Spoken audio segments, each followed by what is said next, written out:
Fellow Toastmasters and guests, when I say the name Albert Einstein, what comes to mind? Besides the funny hair. Genius. He's a metaphor for genius. He was probably the greatest scientific mind of the 20th century.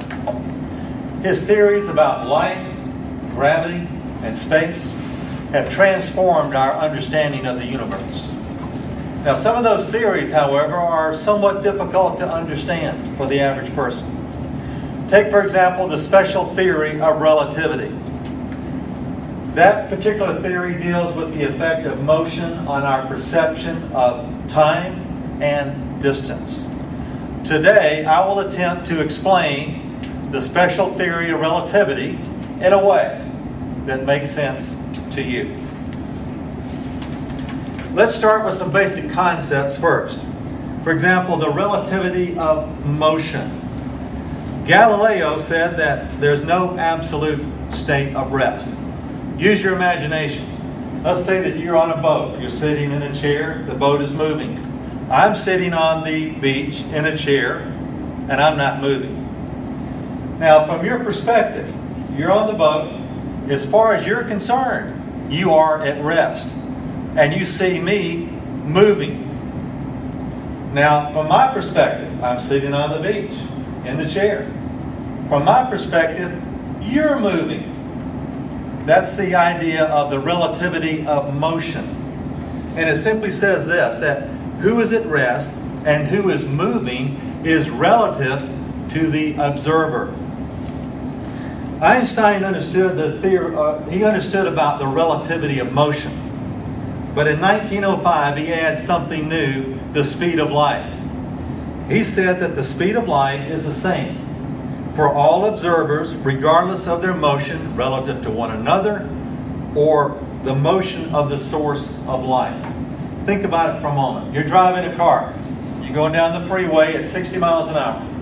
You take a baseball and you throw it at 40 miles an hour. Here's a question. How fast is the baseball going? Well, you add the two velocities. 60 plus 40, the ball is going 100 miles an hour, right?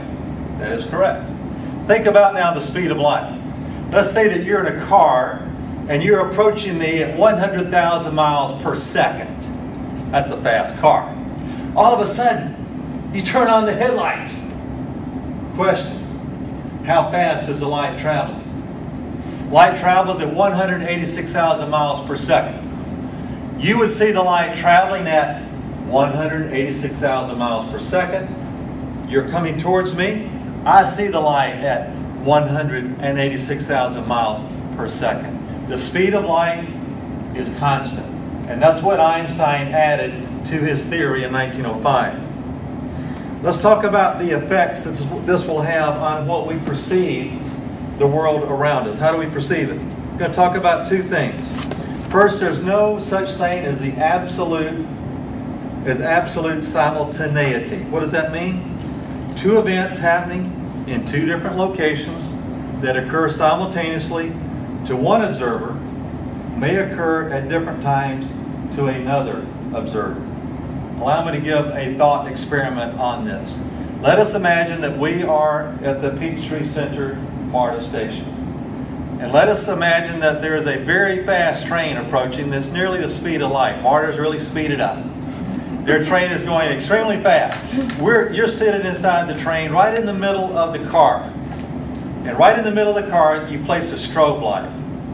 On either end of the car, there is a mirror on both ends. You're sitting in the middle with a strobe light. On the platform at Peachtree Center, there's a woman standing there. Here comes the train approaching nearly the speed of light.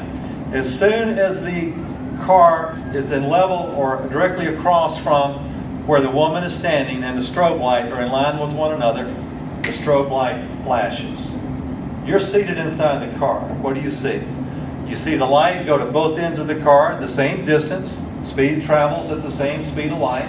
It returns to you. As far as you're concerned, those events are simultaneous. It hit the front of the car and the back of the car at the same time. Does that make sense? Now here's where it gets interesting. Put on your thinking cap, please. What does a woman who's standing on the platform see? How does it appear to her? She's standing there and the train is going by very fast. To her, the rear of the car is approaching her, but the front of the car is receding. It's going away from her. She sees the light this way. The light flashes. It hits the front of the car, which is moving away from her. Therefore, it has further to come back to where she's standing from her point of observation. The rear of the car is approaching her. That distance is shorter than it once was. Therefore, from her perspective, relative to her point of view, she sees the light strike the rear of the car first and be reflected back to her, as opposed to the front of the car where it's reflected back at a later time. From her perspective, the two events are not simultaneous. And that's what it means. The absolute simultaneity does not exist when it comes to high speed and motion in Einstein's theory of relativity. There's other interesting consequences that I'd like to explore, and that is something called time dilation. This is quite interesting. Did you know that in Einstein's world, time is relative? You say, Steve, how is that possible? An hour is an hour for everybody, right? Wrong. It depends on the person's motion. Think about it this way. In 1971, it was proven atomic clocks were placed upon an airliner and flown around the world. And it was compared to see how the clocks kept time with an atomic clock that was at the U.S. Naval Observatory. And sure enough, when the planes landed and they compared the two clocks, the time that was on the airplane had slowed down because of the velocity of the clocks as they were moving around the Earth. It was proven to be true. Time slows down as we go faster. Now that makes some interesting possibilities. Imagine for a moment you have a twin. You go and you get onto a rocket traveling at nearly the speed of light. You come back in a few years and you'll discover that you actually are now younger than your twin. Time dilation. How many of you have seen the movie Planet of the Apes? All right, the astronaut gets on the rocket ship, comes back. He's really not hardly any older than when he started. But thousands of years have passed on Earth. During that time, the gorillas have evolved and taken over, and now they rule the world. Time dilation is actually a reality. I wish I had more time. I see the yellow light, and you see I'm not on a spaceship. Therefore, I can't get more time than what's allotted to me today. But I hope that you, fellow Toastmasters, will take the time to understand some of these theories for yourself. Einstein's ideas are really tremendous. They change our concept of the world and of the universe around us. But they take some time and effort for us to understand them. Today I wanted to describe an abstract theory in a way that makes sense to you. Hopefully I've accomplished some of that. But I want to encourage you again to look at great ideas. They deserve our time. May we never be afraid to talk about them. Mr. Toastmaster.